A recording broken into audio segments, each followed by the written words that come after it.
Let's start the show. You already know who it is. My name is Mike Kyle, aka the Fantasy Vulture. I have over a decade worth of fantasy football experience, and I've continuously competed for fantasy championships over the course of the past 6 seasons. But enough of me, I'm here for you. On today's episode of the FV Show, we continue our All-32 NFL team preview series, where we break down each NFL team through the lens of fantasy football. Today we kick off the AFC North and the Cleveland Browns. Before we get started though, I need 3 quick things from you. First off, smash that subscribe button, power running back style so you never miss a video, and also hit that like button like an open receiver downfield to show your support for not only this video, but the channel itself. And lastly, finally, be sure to text me 330-302-1554. That's going to be the main hub for all of my fantasy discussion this season. So if you have any kind of advice that you need, maybe who you're considering drafting in the 3rd round of your fantasy draft, or maybe you just want to talk some fantasy football, be sure to hit me up there.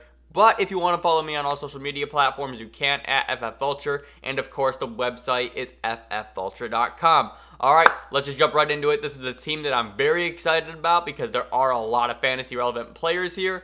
Not only that, but I also live in Cleveland and I'm not a Browns fan, so this gives me a lot of non-biased opinions here, if you ask me. So let's just jump right into it.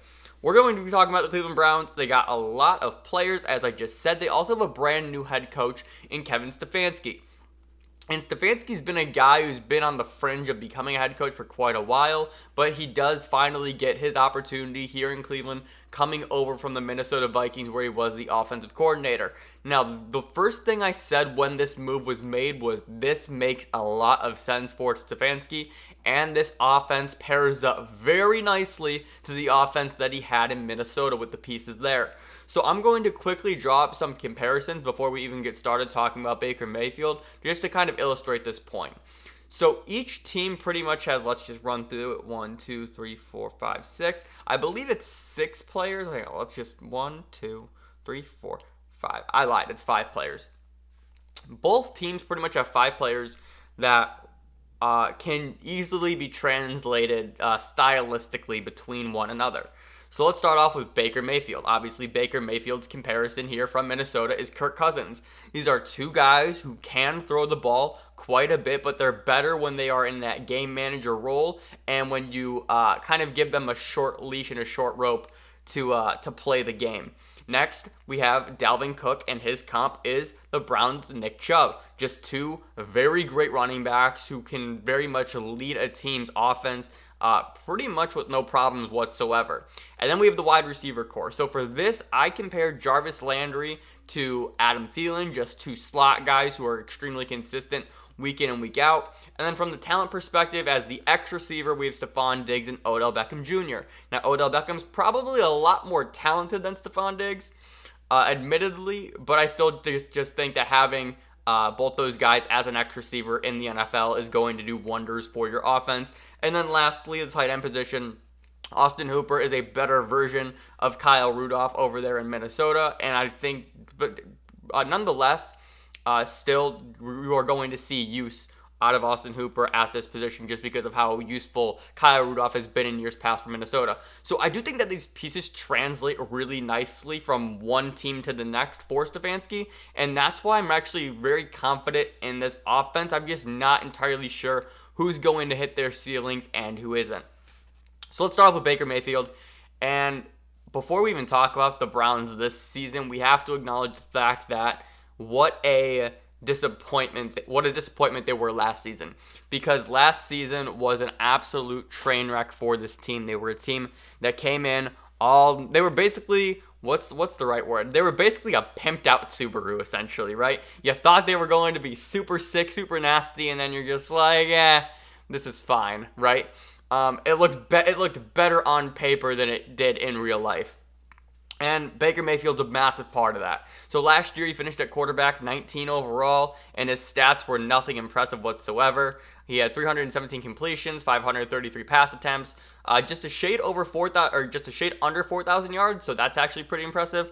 But then the big issue here was touchdown to interception ratio, and it was not pretty at all. 25 TDs, 21 interceptions, and the thing about Baker Mayfield, He has his moments of looking really good, and then he has his moments of looking very, very bad. My favorite stat that I'd like to point out about Baker is that him and Jameis Winston, through the same amount of career starts, they have the same amount of interceptions. So whatever your thoughts about Jameis Winston are, they should probably apply to your thoughts around Baker Mayfield as well. And naturally, with the way that you see those numbers, his weekly finishes were not the best, finishing the majority of his games as a QB2 with 8 performances there, a few performances as a QB3, and also a handful of performances as a QB1 with 4. The adjusted score, this is where things get really ugly for you. He only averaged 15 points per game fantasy-wise. He started all 16, and when you adjust that out for a 16-game pace compared to other players who were injured, you now get a new fantasy finish of QB 25, and that is utterly disgusting. Like, that's not even startable in a 2-quarterback league. He was that bad. So now let's just talk about the ADP and, how I have him ranked. So his ADP is currently quarterback 12 at 9-10. To me, that is perfectly fine, and I see the vision there. However, I have him ranked at quarterback 18. And the reason why I have him at quarterback 18 is because I think with Baker, you don't know what you're going to get, and having those games where maybe he's only really startable half the time, and that's looking at things in a hindsight vision, where you're like, boy, he probably had poor games there. I think that really just limits his fantasy value for your team. He might be a guy that hurts you just as often as he helps you, and that's never good for fantasy football. But he's set up here to be successful, and I really think it's just a matter of what this Browns offense looks like. The weapons are incredible between Nick Chubb, Kareem Hunt out of the backfield, and your wide receiving core of Odell Beckham Jr., Jarvis Landry, and Austin Hooper. This is the same story as what we had last year. He has the pieces to be successful. Now the question becomes, is he able to do so? And the issue that I worry about here is, does Stefanski let Baker be Baker, which means does he let him throw the ball, air it out a bit, or is he going to try and contain him? Because when you contain Baker and you let him only play in a certain style or a certain just kind of game manager role, so to speak, that's when Baker's at his best. Obviously, Baker does have the ability to improvise, but very much like Jameis Winston, if you let him improvise too much, bad things are going to happen. So if that leash and that rope on Baker Mayfield is tighter than it was, then his fantasy ceiling is significantly reduced. And because of that, I'm not sure where you draft Baker Mayfield. And that's why I have him ranked at quarterback 18. So let me pull up some guys that I have ahead and behind. So you let me know who you would draft ahead of Baker Mayfield from this list. Cam Newton, Daniel Jones, Jared Goff, Ben Roethlisberger.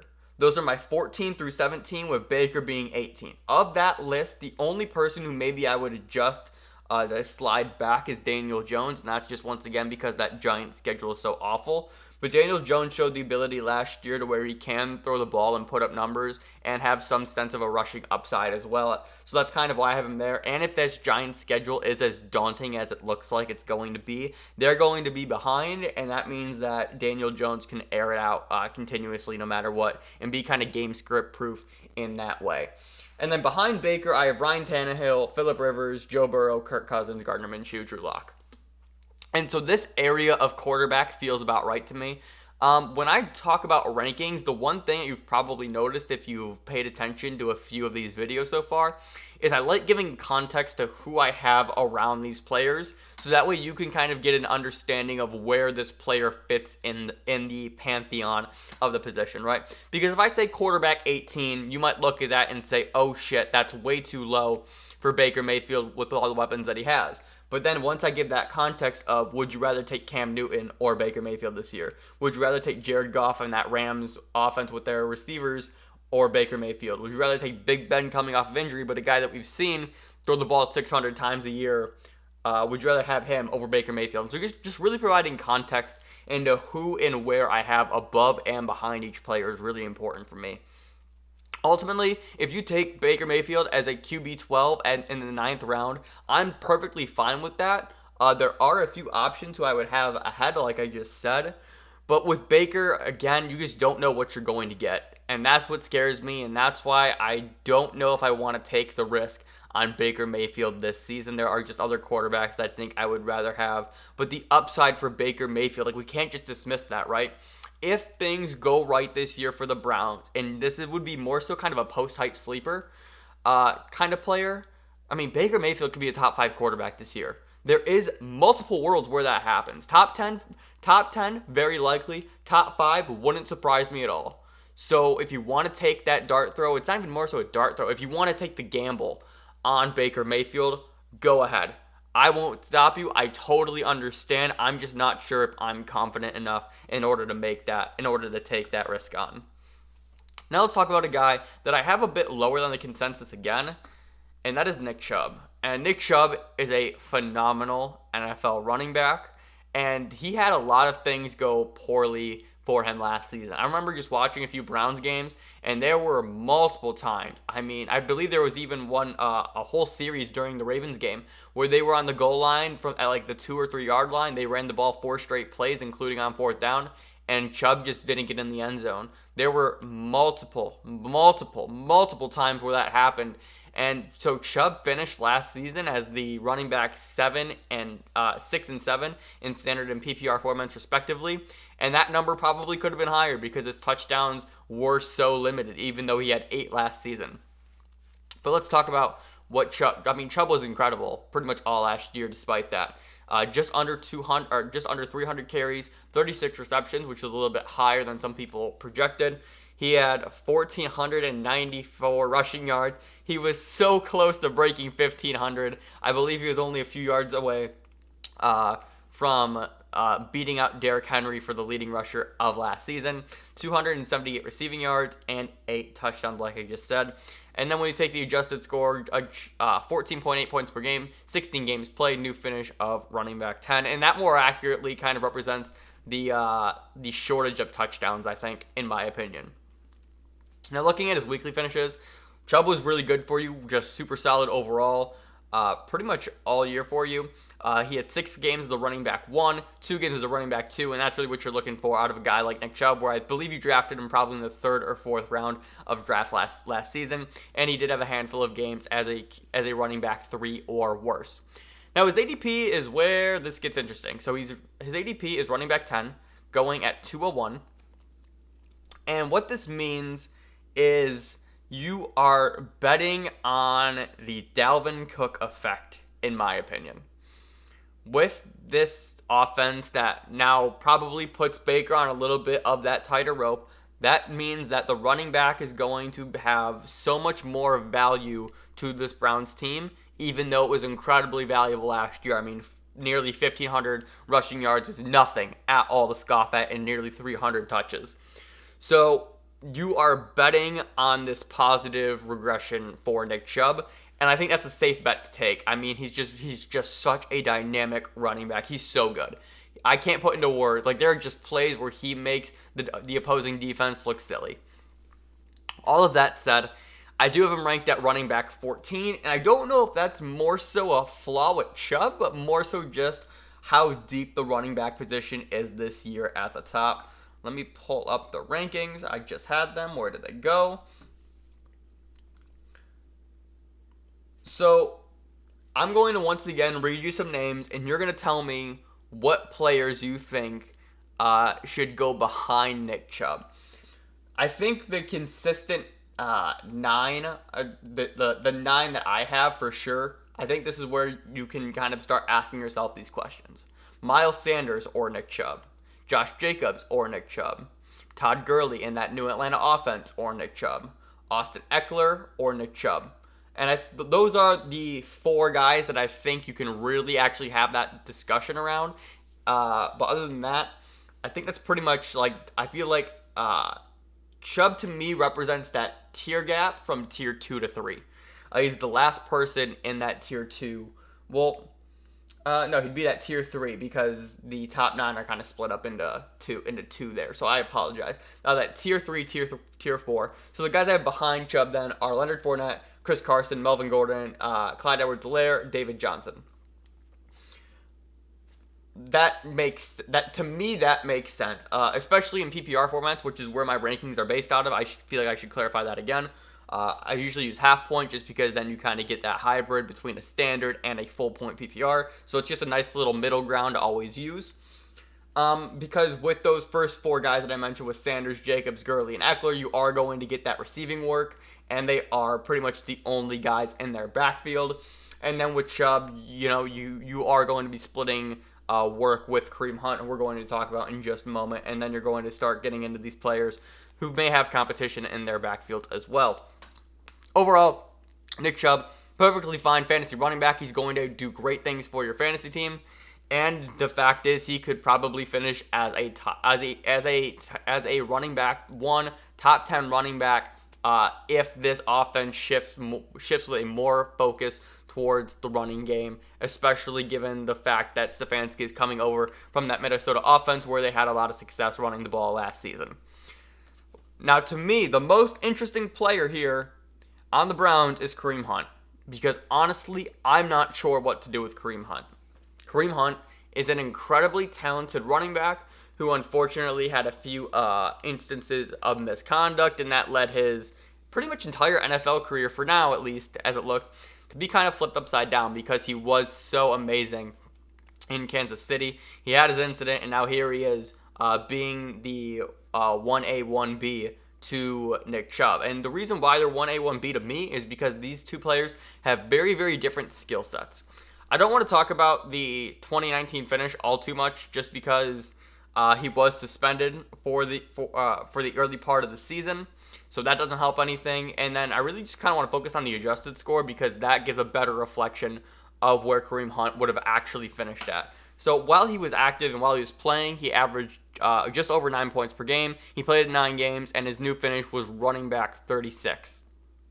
Now, that's fine, and I would argue that's pretty good for a guy who is the second fiddle in an RBBC, right? So last season, I believe it was Jamal Williams in Green Bay who also finished at running back 35, and so you're getting kind of like the same kind of production out of that for Kareem Hunt this season.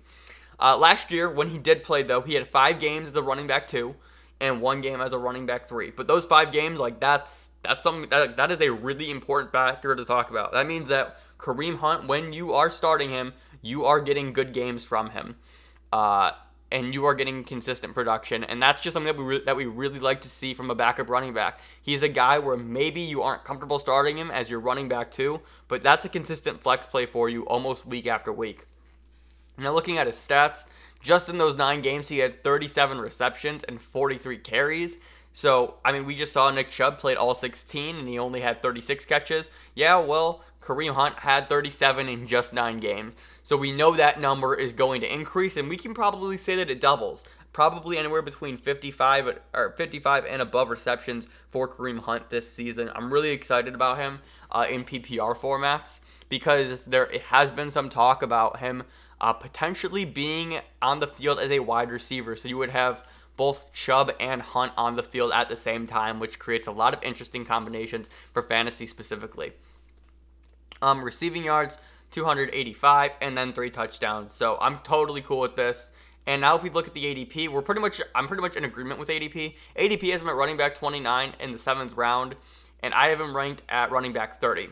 The 7th round draft price to me is super fascinating because of the fact that I just talked about in the video that went up earlier today, how to navigate your fantasy league through coronavirus. One of the things I talk about there is the importance of depth and the importance of handcuffs for this season, just due to the unforeseen circumstances that we are facing as fantasy owners.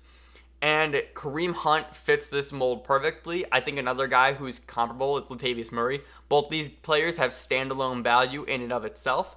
But then if Alvin Kamara or if Nick Chubb do catch corona, or if they just naturally go down with injury, you can then have their backup and just kind of pick up your team without missing a step, because they're going to be valuable if they can get the opportunity to get the full workload.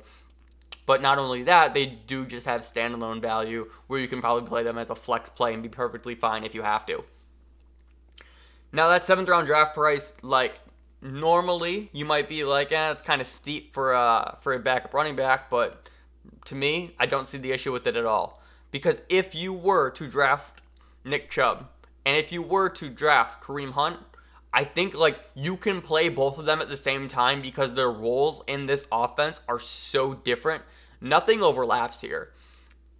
Nick Chubb is the running back, is the power running back. He's going to get that Derrick Henry style of work where they're just going to hand him off the ball 15 times a game and you're going to be happy on the ground there. However, Hunt's going to do all of his work through the air, and that's just a very very different skill set that also translates to fantasy points as well, especially if you are playing in a PPR format. So regardless, I am excited for both Chubb and Hunt this year, and I'm especially excited for the fact that you can start them both at the same time if you were to draft both of them. And I think that's just something that you can't say a whole lot about other running back by committees. So I'm excited about both of those players for that reason this season. Now let's talk about, admittedly, I like my thing about this now, and now that I'm talking about these players, I have to say shit with my chest, so I'm going to say this right now. We're going to go back to full screen here. Odell Beckham Jr. is my least favorite player in the NFL. I'm going to say that again. I'm going to look at the camera this time instead of looking at my screen here. Odell Beckham Jr. is my least favorite player in the NFL. Okay, let's go back to this.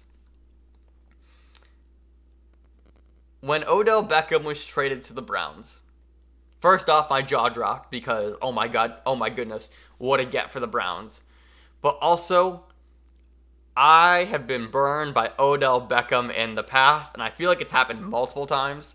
So that makes the scar a little bit bigger, hurts a little bit more. But let's just talk about Odell last season. And now there are reports that he played last season injured with the sports hernia. I'm not going to dispute it or anything like that. But I believe he did have surgery this offseason to repair it. So that's more like a likely scenario. Like that is a better indicator that, oh yeah, like he actually like was hurting all last season.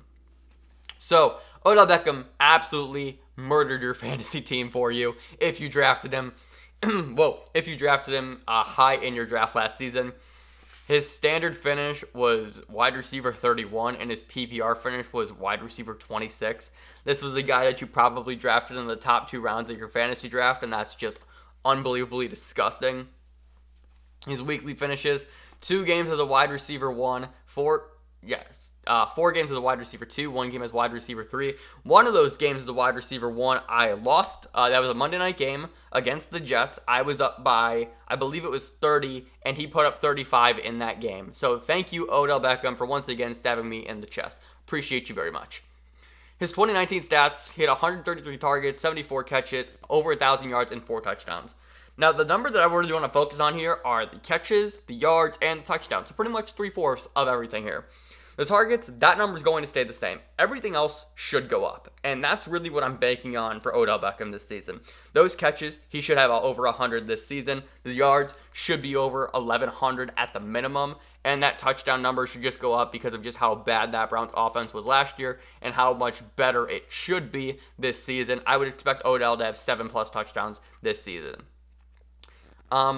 We didn't even talk about the adjusted score, but you can see that right there. The adjusted score does not do Odell any favors when you look at it through that lens. So why the fantasy community is so low on Odell, I don't know. His ADP is wide receiver 24 going in the 5th round. I have him ranked as wide receiver 11. And that's what I'm talking about, and that's why it's so important that I say that I said up top, Odell Beckham is my least favorite player in the NFL, and I am significantly higher on him than the consensus, and I don't understand this.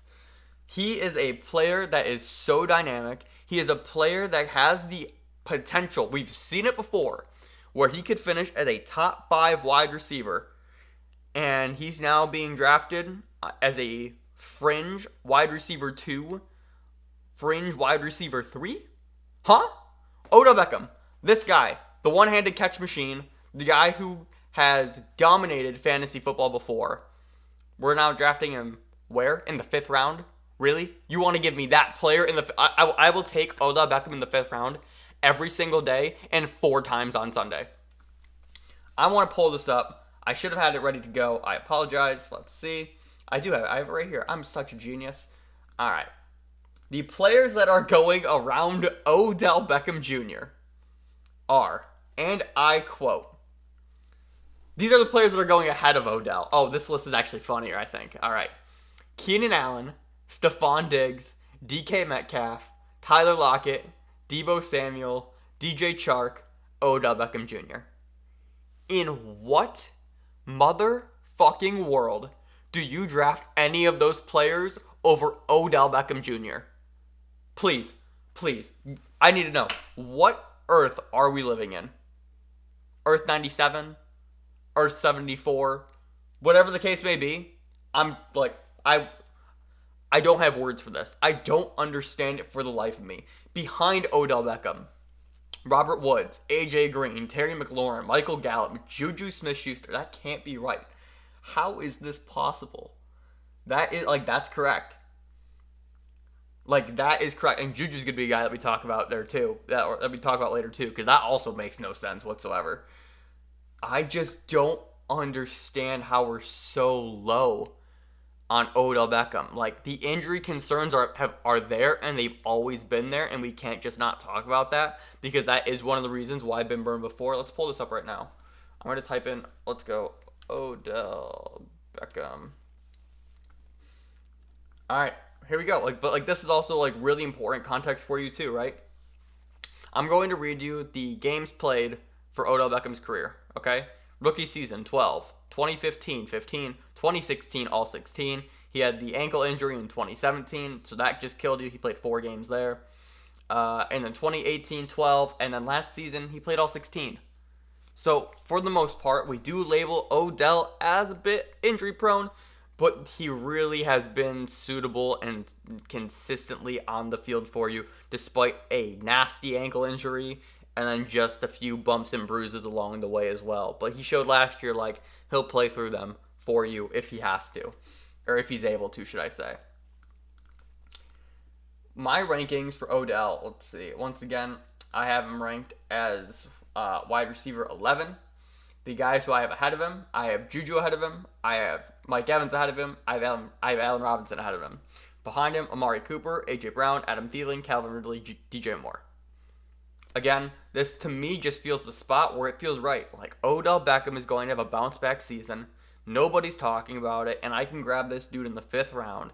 So you mean to tell me, if I start my draft, running back, running back, running back, wide receiver, I could get Odell Beckham as my number 2 wide receiver on top of my first 3 picks being incredible running backs and my second pick being, let's just pull up the ADP again.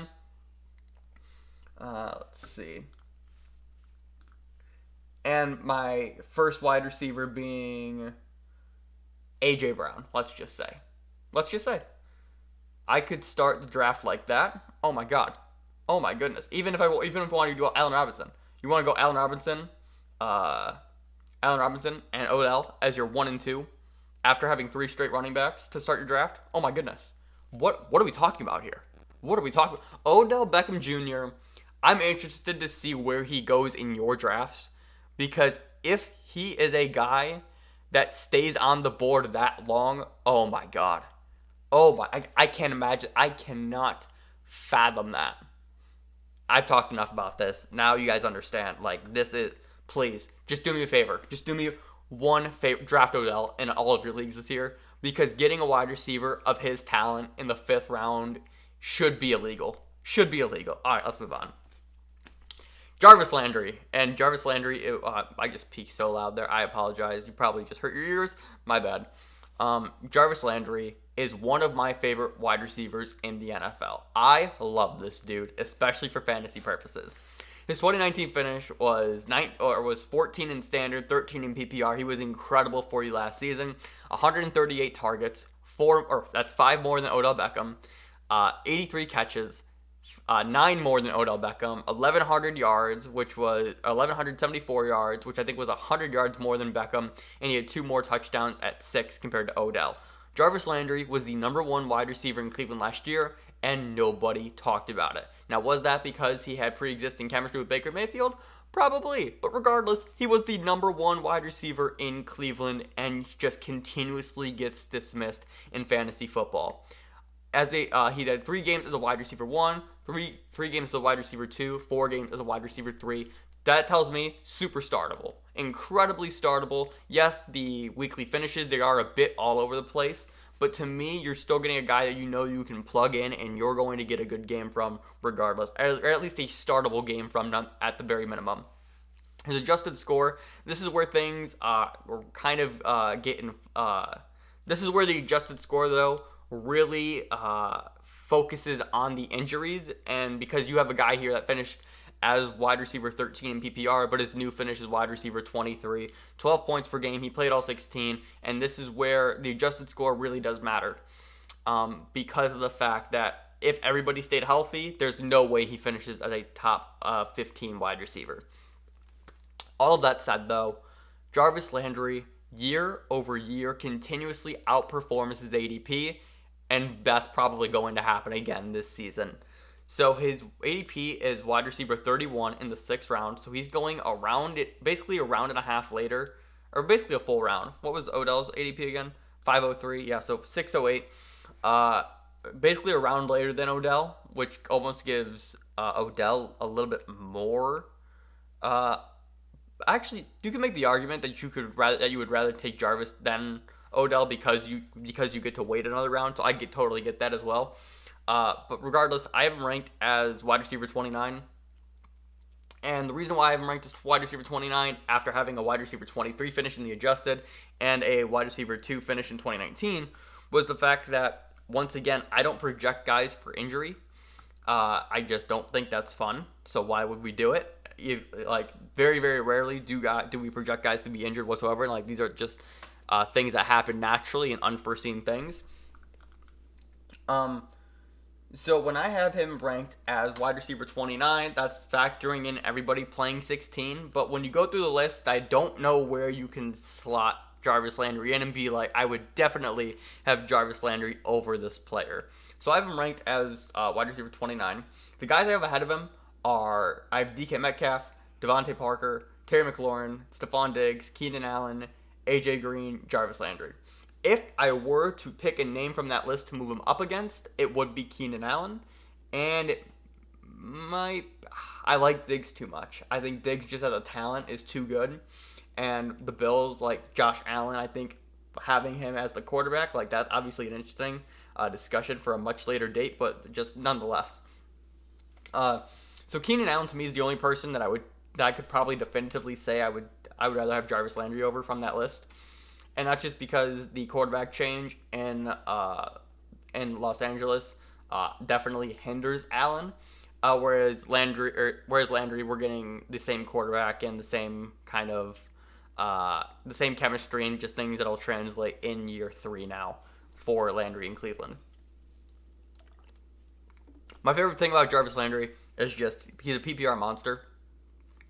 He's super consistent for you there. It really doesn't matter the format. No matter what, Jarvis Landry's a guy that's going to finish every single game with 70 yards, and you're going to be happy. And if you play in a PPR format where he catches the ball 6 times a game, there you go. There's your there's your 10 points right there, which is just a great floor to have in a PPR format.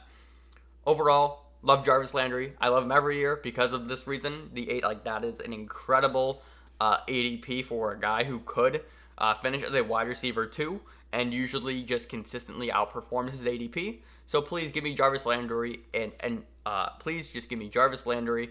I don't really care what the draft cost is because at the end of the day, that draft cost is going to be much worse than the much worse. Regardless, he's going to outperform his ADP once again. That's a guarantee. All right. Let's move on to the final piece of this Cleveland Browns offense, and that's the new addition of Austin Hooper at tight end.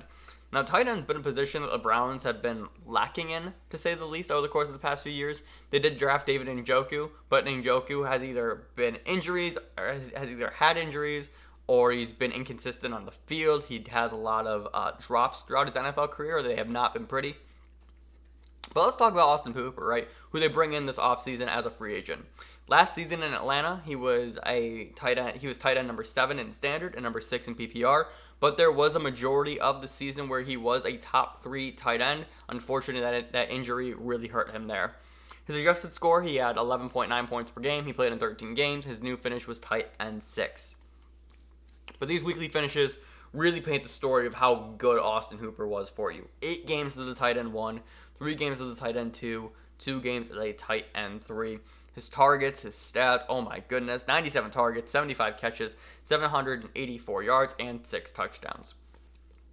My fear with Austin Hooper is that I don't know how productive he can be with all these other offensive weapons on the field, and an offense that once again is probably going to focus on the running game more than the passing game, because the benefit that Hooper had last season and in Atlanta throughout his career was that Matt Ryan is going to throw the ball 575 times a year, and because of that you have a lot of opportunity, especially if you have a crowded wide receiver room like Atlanta have between Ridley, Sanu, Julio, and Hooper. Like, that's enough passing volume for the ball to be spread around. When you're playing in a system like Cleveland is expected to have, that is so run heavy and so run dependent, minimizing Baker's risk, that passing volume is probably going to come down, and I don't know if you're able to be successful or highly successful in an offense like this when you are at the minimum like the fourth fiddle. You can make the argument that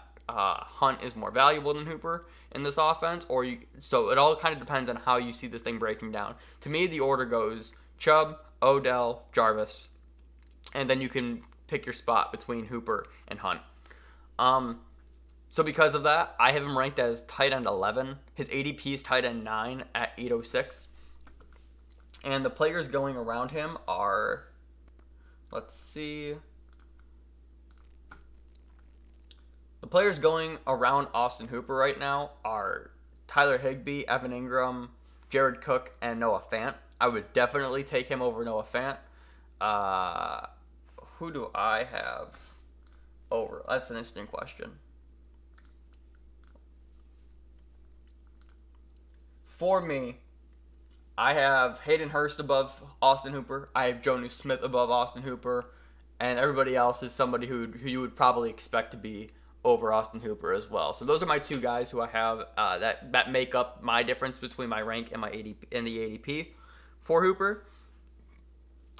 I just think that while it's possible that Hooper does have a good season just because his offense is expected to be very, very good, I'm just not sure that there is enough work to go around for him to give you the numbers or the production that we saw from Atlanta. So my expectations are extremely tempered this season for Austin Hooper. And I think that's it. There's not a whole lot else to say about Austin Hooper whatsoever. So I think we're going to wrap it up here. Thank you so much for watching this video. If you enjoyed, be sure to leave a like and subscribe down below. We try to do this thing. Oh, my water's right here. We try to do this thing a few times a week.